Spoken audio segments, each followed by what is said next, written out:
ہم وہی کہیں گے جو ہمارا دین ہم کو بتاتا ہے، عمل کرو تو تمہارا بھلا ہے۔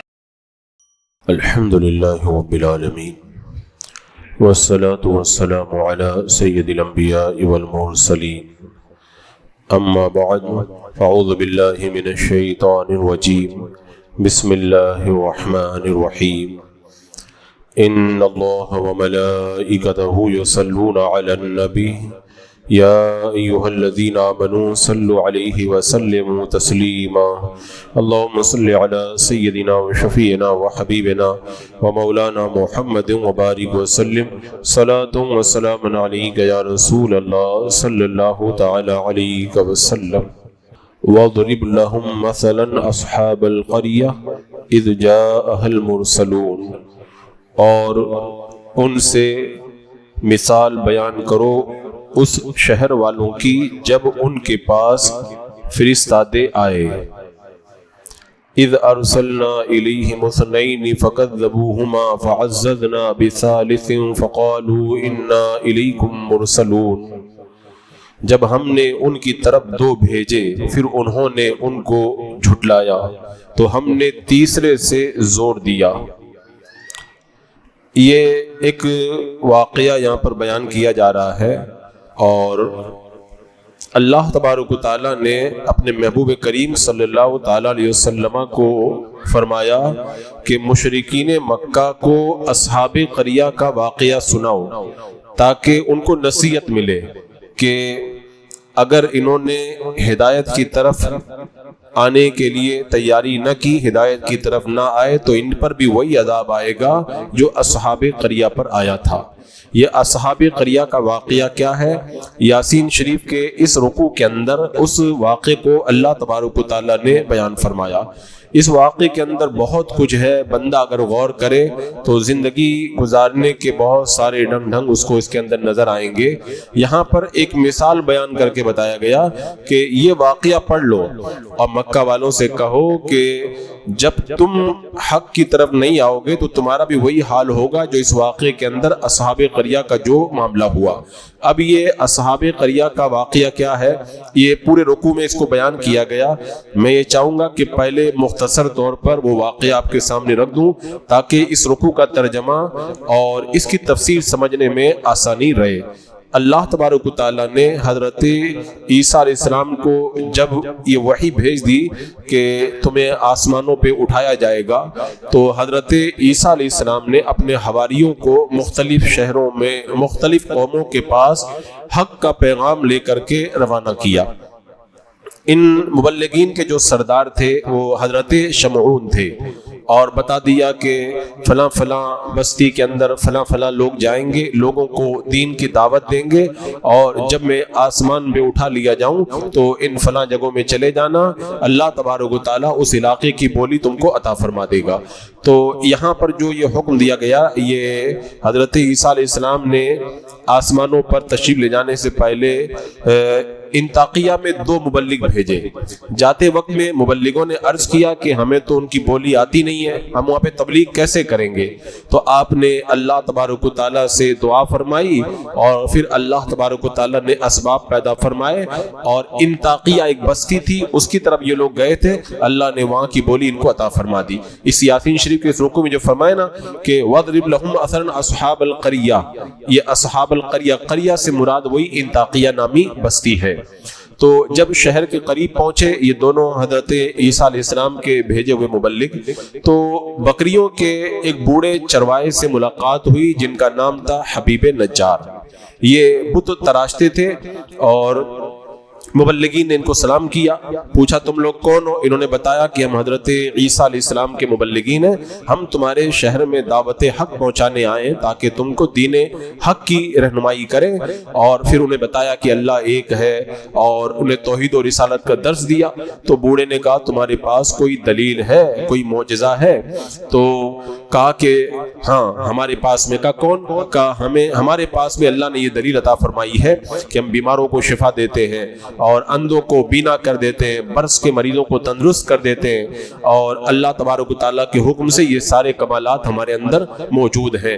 تو اس کے بعد حضرت عیسیٰ علیہ السلام نے چونکہ ان کو جب بھیجا تھا تو ان کو دعا دے کر کے بھیجا تھا، تو نبی کا تو کمال ہوتا ہی ہے، نبی جس کو بھیج دے اللہ اس کو بھی باکمال بنا دیتا ہے۔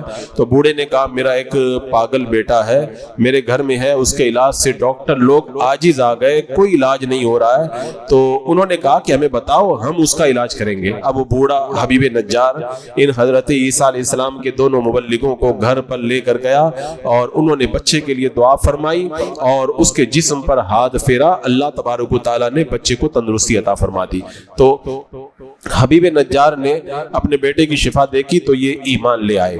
اب جنگل میں آگ کی طرح پورے شہر میں خبر پھیل گئی، لوگ آنے لگے، یہ کھڑکی بند کر دو، لوگ آنے لگے اور شفا پانے لگے، یہاں تک کہ ملک کا جو بادشاہ تھا اس کو بھی پتا چل گیا کہ کچھ ایسے لوگ آئے ہیں اور وہ شفا دے رہے ہیں۔ تو انہوں نے مبلغین کو بلایا، پوچھا کیا بات ہے؟ کہا عیسیٰ علیہ السلام کے قاصد ہے، تمہیں ایک خدا کی طرف ہم دعوت دیتے ہیں۔ کہا کیا ہمارے معبودوں کے علاوہ اور بھی کوئی خدا ہے؟ کہا ہاں وہی رب ہے جس نے تمہیں بھی پیدا کیا اور وہی تمہارا معبود ہے، تو جو اس پر ایمان لائے گا وہ جنت میں جائے گا، جو کفر کرے گا وہ جہنم میں ڈال دیا جائے گا اور ہمیشہ کے لیے عذاب میں مبتلا رہے گا۔ بادشاہ نے جب سنا تو غصے میں آ گیا اور اس نے مبلغین کو مارا پیٹا اور جیل میں ڈال دیا۔ یہ تو حضرت عیسیٰ علیہ السلام کے دو مبلغین کے ساتھ اس نے کارروائی کی۔ اس کی خبر حضرت عیسیٰ علیہ السلام کو مل گئی تو آپ نے تیسرے مبلغ کو بھیجا جس کا نام تھا شمعون، تاکہ وہ ان دونوں کی مدد کرے۔ اور حضرت عیسیٰ علیہ السلام جب آسمان پہ اٹھا لیے گئے تو حضرت عیسیٰ علیہ السلام کے تیسرے مبلغ حضرت شمعون اجنبی بن کر انطاکیہ میں آئے، بادشاہ کے جو خاص لوگ تھے ان سے تعلقات قائم کیے، یہاں تک کہ ان لوگوں کے تعلقات جب حضرت شمعون کے ساتھ میں ہو گئے اور بادشاہ بھی جب حضرت شمعون سے مانوس ہو گیا تو شمعون نے پہلے بادشاہ کو دین کے بارے میں ابھی کھل کر کے نہیں بتایا، کیونکہ ظاہر سی بات ہے اپنے دو لوگوں کو چھڑانے کے لیے آئے تھے، ڈائریکٹ بتا دیتے تو معاملہ بگڑ جاتا۔ تو دھیرے دھیرے حضرت شمعون اسے دین کی طرف لانے لگے۔ تو بعض روایتوں میں آتا ہے شمعون نے انطاکیہ میں پہنچتے ہی پہلے ہی کیا کیا، ان دونوں لوگوں کے پاس گئے جو جیل میں تھے، کہا تم لوگوں نے گڑبڑ کر دیا، جلدی نہیں کرنا چاہیے تھا تم لوگوں نے جلدی کر دی، تمہارا حال تو اس عورت کی طرح ہے کہ بڑے زمانے کے بعد بچہ پیدا ہو اور خوشی خوشی کے اندر وہ عورت پاگل ہو جائے کہ میرا بیٹا پیدا ہوا، چلو اس کو جلدی جوان کر دو اور خوب روٹی کھلاتے اور بچہ مر جائے۔ تو جلدی نہیں کی جاتی ہے، تم کو دین کی دعوت دینے کے لیے بھیجا گیا تھا، تھوڑی نرمی کرنا چاہیے تھا۔ یہ کہہ کر کے شمعون بادشاہ کے پاس گئے اور پھر بادشاہ سے کہا کہ ان دونوں کو مناظرے کے لیے بلایا جائے۔ تو بادشاہ نے کہا کہ تمہیں کس نے بھیجا؟ تو انہوں نے کہا کہ اس خدا نے جس نے سب کو پیدا کیا اس کا کوئی شریک نہیں ہے۔ بہرحال حضرت شمعون نے بہت اچھے انداز کے اندر اسے مسخر کیا۔ اب اس کے بعد میں بادشاہ کے حکم سے ایک ایسا نوجوان لایا گیا جس کی آنکھوں میں نور ختم ہو چکا تھا اور وہ آنکھوں سے محروم ہو چکا تھا۔ حضرت شمعون نے اسے آنکھوں کی روشنی اللہ کے حکم سے عطا فرمائی تو بادشاہ کو بڑا تعجب ہوا۔ بادشاہ نے شمعون سے کہا تمہارا معبود اس طرح کر سکتا ہے؟ بادشاہ نے کہا، حضرت شمعون نے اس سے کہا کہ کیا تمہارا خدا بھی یہ سب کر سکتا ہے؟ تو بادشاہ کہنے لگا تمہیں تو پتہ ہی ہے ہمارے جو بت ہیں وہ کچھ نہیں کر سکتے، آپ کو سب پتا ہے پھر کیوں پوچھ رہے ہیں؟ تو بادشاہ نے جب یہ کرامت دیکھ لی کہ جس خدا پر یہ حضرت شمعون ایمان لاتے ہیں ان کے اندر ایسا کمال موجود ہے، تو بادشاہ نے یہ دیکھ کر کے کہا کہ ایک بچہ انتقال ہو گیا ہے، 7 دن ہو گئے ہیں، اس کا باپ جاگیر پہ گیا ہوا تھا، بچے کو بھی دفن بھی نہیں کیا ہے، باپ انتظار کر رہا ہے، باپ کا انتظار ہو رہا ہے۔ تو اب ان مبلغین سے پوچھا گیا کہ آپ مردے کو زندہ کر دیں گے؟ تو مبلغین کہنے لگے کیوں نہیں۔ بادشاہ کے حکم سے وہ بچہ لایا گیا اور پھر مبلغین نے کھلم کھلا دعا کی اور اللہ تبارک و تعالیٰ نے اس مردہ بچے کو زندگی عطا فرما دی اور وہ بچہ بیدار ہوا، موت سے اٹھا اور کہنے لگا میری روح نکل گئی تھی 7 دن تک جہنم میں مجھے پھرایا گیا، اور اب میں تمہیں کہتا ہوں کہ شرک سے بچو، کفر سے توبہ کرو، ایمان لے آؤ، آسمان کے دروازے کھلے ہوئے میں دیکھ رہا ہوں۔ عیسیٰ علیہ السلام اپنے یاروں کی قبولیت کی سفارش کر رہے ہیں اور کہہ رہے ہیں اللہ ان کی مدد فرما، یہ میرے قاصد ہیں، یہاں تک کہ اللہ نے مجھے زندہ فرما دیا۔ تو بادشاہ نے کہا کہ کون لوگ ہیں عیسیٰ علیہ السلام کے قاصد؟ کہا 3۔ تو بادشاہ تو دنگ رہ گیا، 2 تو یہ جیل میں تھے، یہ تیسرا کون ہے؟ تو کہا کہ یہ شمعون بھی ہے۔ اب بادشاہ نے دیکھا تو بڑا تعجب ہوا، شمعون نے دیکھا کہ بادشاہ پر چونکہ اثر ہو چکا ہے تو اپنی پوری حقیقت کو بیان کیا اور کہا واقعی میں حضرت عیسیٰ علیہ السلام کا قاصد ہوں۔ پھر بادشاہ کو نصیحت کی اور بادشاہ ایمان لے آیا۔ یہ ایک روایت ہے، اور دوسری روایت یہ ہے کہ بادشاہ ایمان نہیں لایا بلکہ ظلم کے اوپر آمادہ ہو گیا۔ اب ان کے اوپر کیا ظلم ڈھایا اس کو ابھی آنے والی آیتوں کے اندر آپ ملاحظہ فرمائیں گے۔ تو اس آیت کریمہ میں رب نے جو یہ ارشاد فرمایا کہ وَاضْرِبْ لَهُمْ مَثَلًا أَصْحَابَ الْقَرْيَةِ، اور ان سے مثال بیان کرو اس شہر والوں کی، یعنی وہ انطاکیہ والوں کی۔ اذ جاءها المرسلون، جب ان کے پاس فرستادے آئے۔ کون فرستادے آئے؟ اذ ارسلنا الیہم اثنین فکذبوہما فعززنا بثالث، جب ہم نے ان کی طرف 2 بھیجے، ان 2 کو بھیجا۔ اب ان دونوں کا نام کیا تھا اس کے بارے میں کئی روایتیں ہیں۔ ایک روایت میں کچھ ان کا نام الگ بتایا گیا ہے، ایک میں کچھ اور الگ بتایا گیا، ایک روایت میں ہے کہ ان کا نام صادق اور مصدوق تھا۔ بہرحال ان دونوں کو جب بھیجا گیا تو میں نے ابھی بتایا کہ دونوں کو جیل میں ڈال دیا گیا۔ پھر کیا ہوا؟ فعززنا بثالث، اللہ تعالیٰ فرماتا ہے کہ پھر ہم نے تیسرے سے زور دیا، یعنی ایک تیسرا بندہ بھیجا ان کی مدد کے لیے، حضرت شمعون کو۔ وقالوا انا الیکم مرسلون، تو اب ان سب نے کہا بے شک ہم تمہاری طرف بھیجے گئے، یعنی حضرت عیسیٰ علیہ السلام نے ہمیں تبلیغ کے لیے تمہارے پاس میں بھیجا ہے۔ اب ظاہر سی بات ہے جب اہل حق آئیں تو ان کی دعوت کو قبول کرنا چاہیے، تو انہوں نے کیا جواب دیا؟ قالوا ما انتم الا بشر مثلنا وما انزل الرحمن من شيء ان انتم الا تكذبون، ان سب نے کہا، اچھا انہوں بولے تو تم تو نہیں مگر ہم جیسے آدمی، اور رحمان نے کچھ نہیں اتارا، تم نرے جھوٹے ہو، تم نرے جھوٹے ہو۔ یعنی تم جو یہ کہہ رہے ہو کہ ہمیں اللہ نے بھیجا، ہمیں اللہ کے رسول علیہ السلام نے تمہاری طرف بھیجا ہے اور ہم تمہارے پاس میں دین کی دعوت لے کر کے آئے، ہم تمہاری بات نہیں مانتے، تم لوگ جھوٹ بول رہے ہو کیونکہ تم تو ہماری طرح بشر ہو۔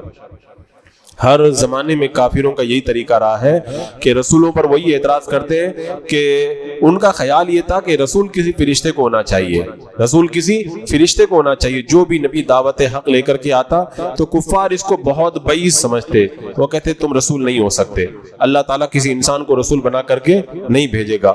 ہر زمانے میں یہی اعتراض کیا گیا اور ہر زمانے کے اندر یہی بولی گئی، تو کہنے لگے کہ رحمان نے کچھ بھی نازل نہیں کیا، تم لوگ جھوٹ بول رہے ہو۔ اب ہونا تو چاہیے تھا، بات دلیل سے ہونا چاہیے تھا۔ انہوں نے مردہ زندہ کر کے دکھا دیا، کوڑی کو شفا دے کے دکھا دی، وہ تو کرامت دکھا رہے ہیں، وہ تو دلیل دے رہے ہیں، اور یہ دلیل کے بجائے کہہ رہے ہیں ہم لوگ نہیں مانتے۔ اس کا نام ہے ضدی پن اور ہٹ درمی۔ اور اس کے بعد میں انہوں نے کیا کہا؟ قالوا ربنا يعلم انا الیکم مرسلون، کیا کہا؟ بولے ہمارا رب جانتا بے شک ہم تمہاری طرف بھیجے گئے۔ کہا تم مانو یا مت مانو، اللہ نے ہمیں بھیجا ہے تو اللہ تو جانتا ہی ہے نا، تم نہ مانو تو تمہاری مرضی، ہم تو تمہیں دعوت حق دینے آئے۔ وما علینا الا البلاغ المبین، کیا کہا؟ ہمارے ذمہ نہیں مگر صاف پہنچا دینا۔ اب ہمارا کام یہ نہیں کہ پکڑ پکڑ کے تم سے منوائے، ہمارا کام ہے پیغام حق پہنچانا۔ تم اگر نہیں مانو گے تو اس کا وبال تمہارے اوپر ٹوٹ کر کے پڑے گا۔ تو اب اس کے بعد میں اور زیادہ وہ لوگ ہٹ درمی پہ اتر آئے، کیا کہنے لگے؟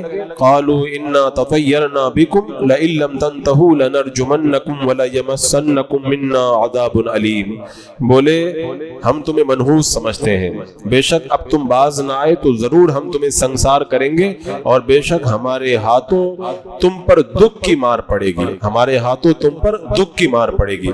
یعنی وہ حق تو قبول کرنے کے لیے تیار نہیں ہوئے، بستی والوں نے رسولوں کے وعظ اور تقریر کے جواب میں کہا ہم تم کو بدفعل سمجھتے ہیں، یعنی وہ کہنا یہ چاہ رہے تھے تم بڑے منحوس ہو، تمہاری وجہ سے بڑی بے برکتی ہو گئی، اور جب سے تم آئے ہو یہ مصیبت آ گئی، وہ مصیبت آ گئی، ہماری بستی کے اندر یہ ہو گیا وہ ہو گیا، اور پھر طرح طرح کی باتیں بنانے لگے، تمہاری نحوست کی وجہ سے ہمارے اوپر بڑی آفتیں آ رہی ہیں، تم یہاں سے نکل جاؤ نہیں تو پتھر ماریں گے، اتنے پتھر ماریں گے کہ تم کو ہلاک کر دیں گے۔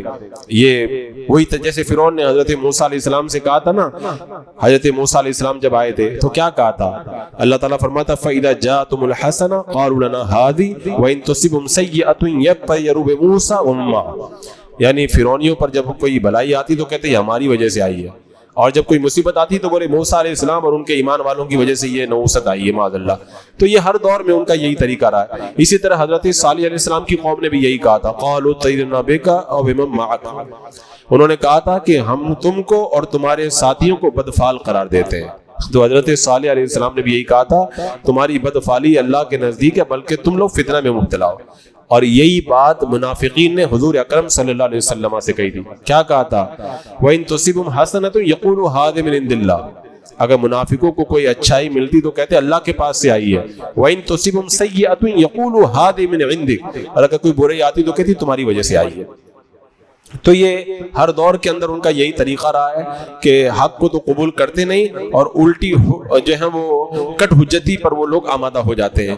تو اب انہوں نے جواب کیا دیا، قالوا طائرکم معکم ان ذکرتم بل انتم قوم مسرفون، انہوں نے جواب میں کیا کہا؟ انہوں نے جواب میں کہا کہ تمہاری نحوست تو تمہارے ساتھ ہے، کیا اس پر بدکتے ہو کہ تم سمجھائے گئے، بلکہ تم حد سے بڑھنے والے ہو۔ بولے نحوست ہماری وجہ سے نہیں، تم کفر کر رہے ہو، اللہ کی نافرمانی کر رہے ہو، تمہاری نحوست تو تمہارے ساتھ میں، ایمان لاؤ تو نحوست خود بخود ہی ختم ہو جائے گی۔ تم خود ایمان کی طرف آتے نہیں اور کہہ رہے ہو کہ ہماری وجہ سے نحوست آئی ہے۔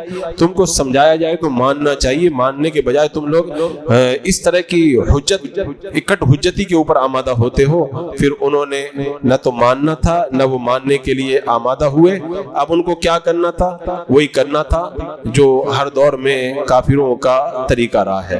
اب انہوں نے کیا کیا، اس کو روایتوں کے اندر مفسرین نے بیان فرمایا کہ بستی کے لوگوں نے کہا کہ ان لوگوں کو مار ڈالا جائے، ان لوگوں کو قتل کر دیا جائے۔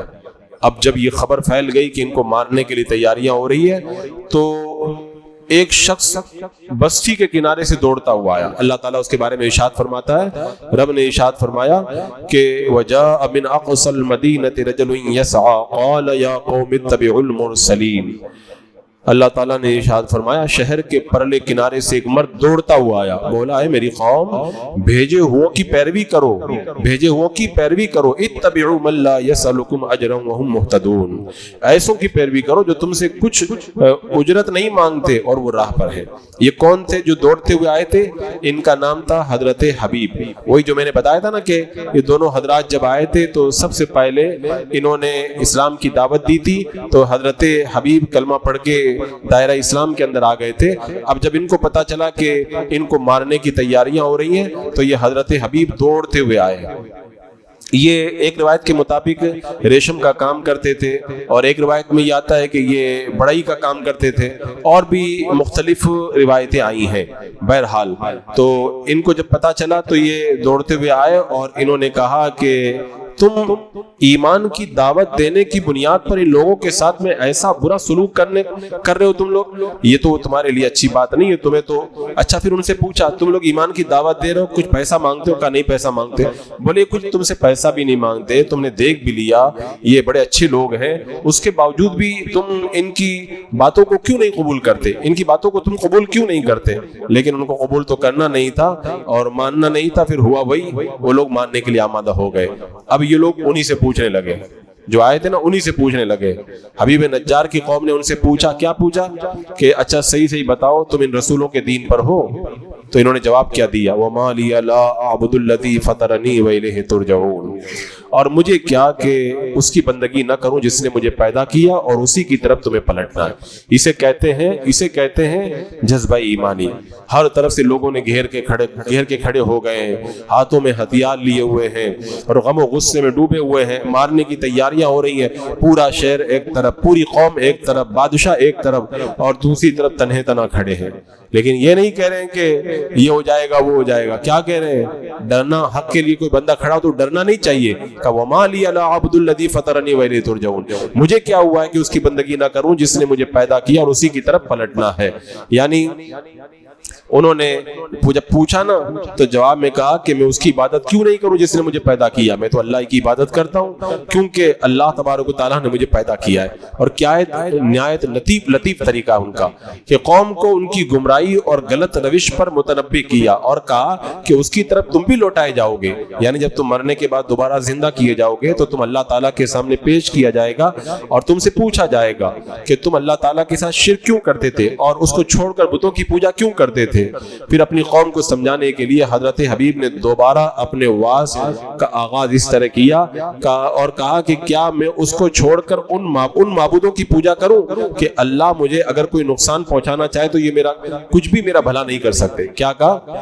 اَأَتَّخِذُ مِن دُونِهِ آلِهَةً إِن يُرِدْنِ الرَّحْمَنُ بِضُرٍّ لَا تُغْنِ عَنِّي شَفَاعَتُهُمْ شَيْئًا وَلَا يُنْقِذُونَ، کیا اللہ کے سوا اور خدا ٹھہراؤں کہ اگر رحمان میرا کچھ برا چاہے تو ان کی سفارش میرے کچھ کام نہ آئے اور وہ مجھے بچا نہ سکے۔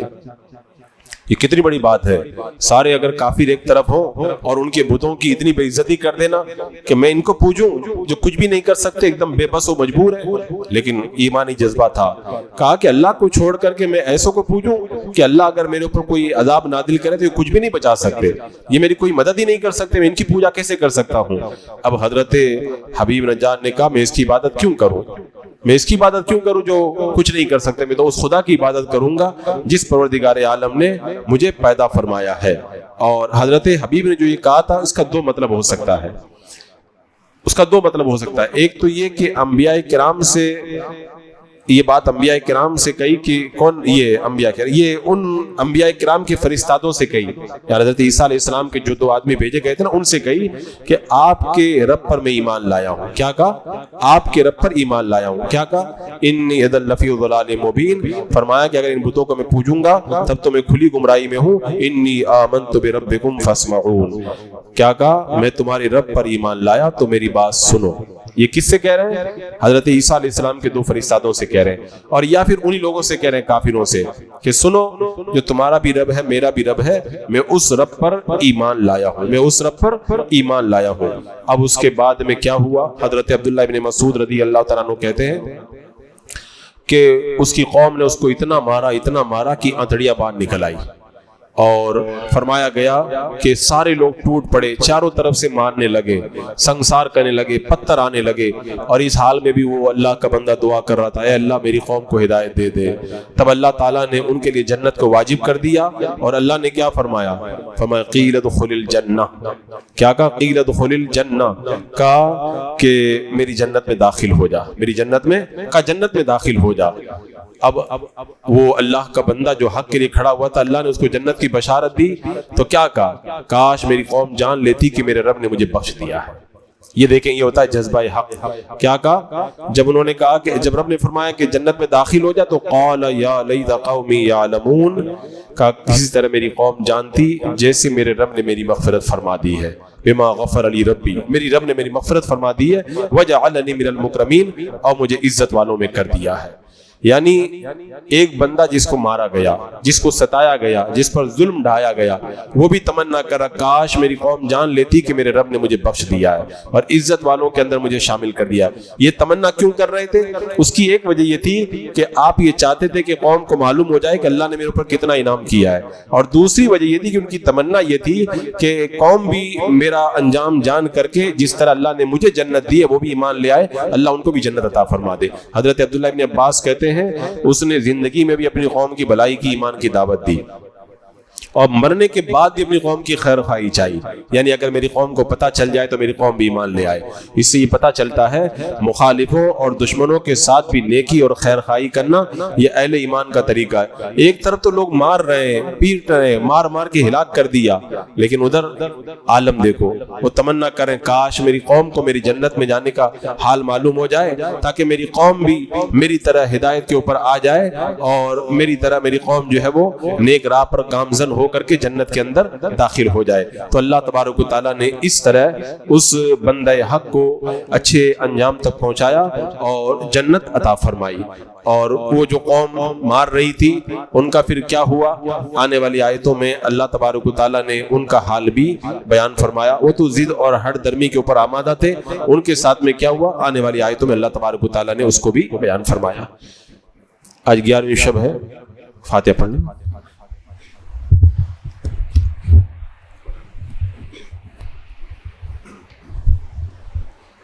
أعوذ بالله من الشيطان الرجيم بسم الله الرحمن الرحيم قل يا أيها الكافرون لا أعبد ما تعبدون ولا أنتم عابدون ما أعبد ولا أنا عابد ما عبدتم ولا أنتم عابدون ما أعبد لكم دينكم ولي دين بسم الله الرحمن الرحيم قل هو الله أحد الله الصمد لم يلد ولم يولد ولم يكن له كفوا أحد بسم الله الرحمن الرحيم قل هو الله أحد الله الصمد لم يلد ولم يولد ولم يكن له كفوا أحد بسم الله الرحمن الرحيم قل هو الله أحد الله الصمد لم يلد ولم يولد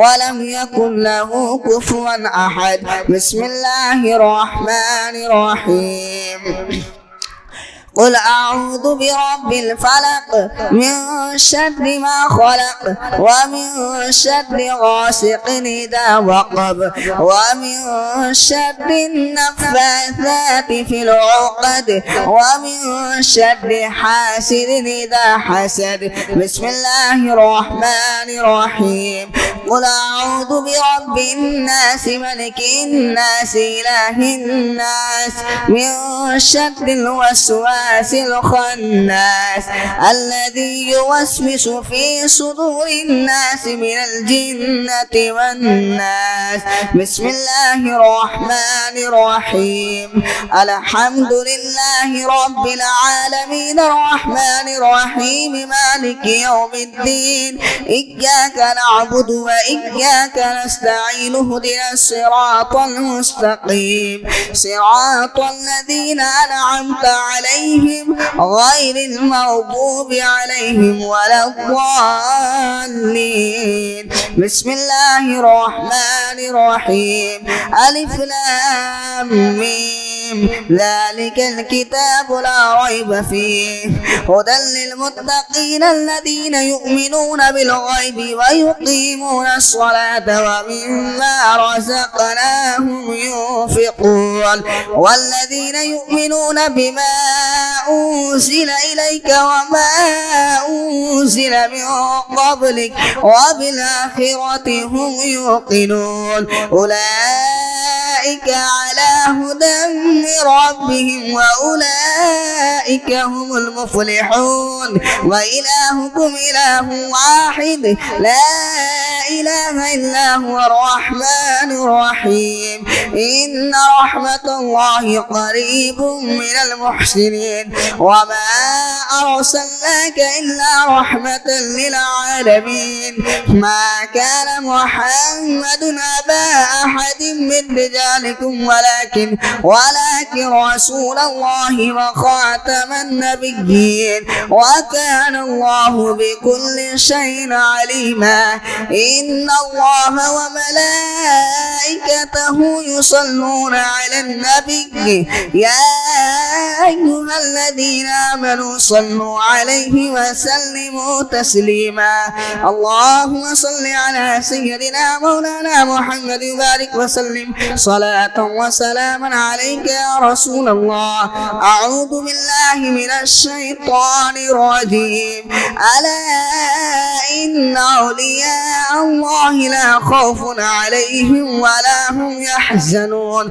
الذين آمنوا وكانوا يتقون سبحان ربك رب العزة عما يصفون وسلام على المرسلين والحمد لله رب العالمين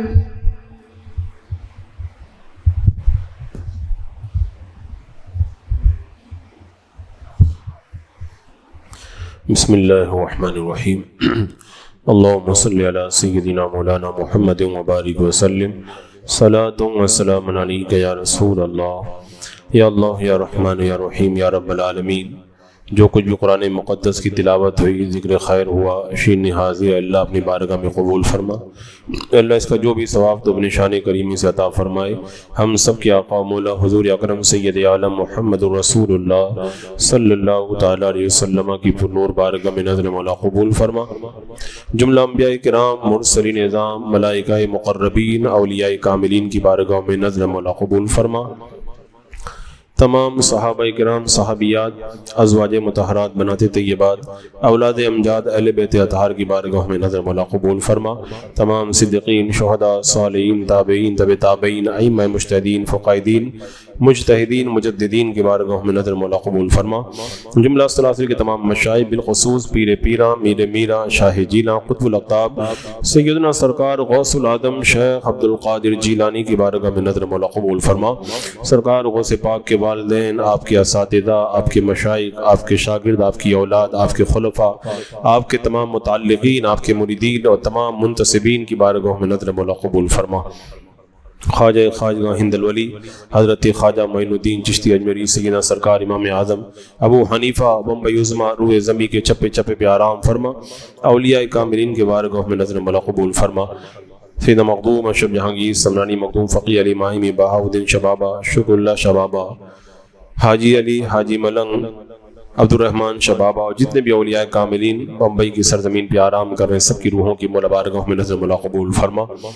اعلیٰ حضرت امام علیہ سنت امام احمد رضا خان حجت الاسلام علامہ حامد رضا خان، مفتی آدمین مصطفیٰ رضا خان، مفسر قرآن علامہ ابراہیم رضا خان، حضور تاج الشریعہ مفتی محمد اختر رضا خان قادری ازہری رضی اللہ تعالی عنہم کی بارگاہ میں نظر مولا قبول فرما۔ جتنے مسلمان دنیا سے جا چکے ہیں، جتنے موجود ہیں، قیامت تک جتنے بھی آنے والے ہیں، اللہ سب کی روحوں کو اس کا ثواب عطا فرما۔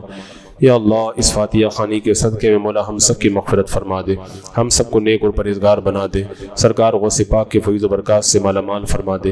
الہ العالمین اس نیاد پاک کی برکت سے مولا قدوس ہم سب کو ایمان پر استقامت عطا فرما، قرآن کے نور سے پر نور فرما، قرآن پڑھنے، سننے، سمجھنے، عمل کرنے کی توفیق عطا فرما۔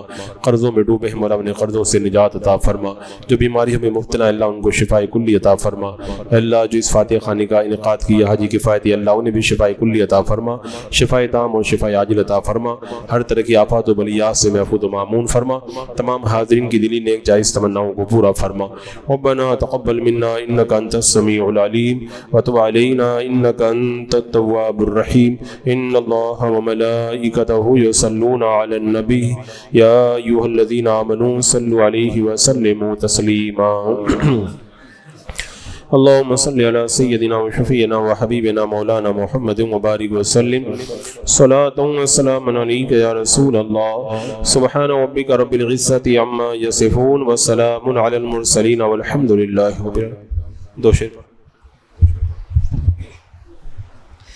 مصطفیٰ جان رحمت پہ لاکھوں سلام، شمع بز میں ہدایت پہ لاکھوں سلام، شہر یاد ایرم تاجدار حرم، شہر یاد ایرم تاجدار حرم، نوبہار شفاعت لاکھوں سلام، مصطفیٰ جان رحمت لاکھوں سلام، شمع بز میں ہدایت لا،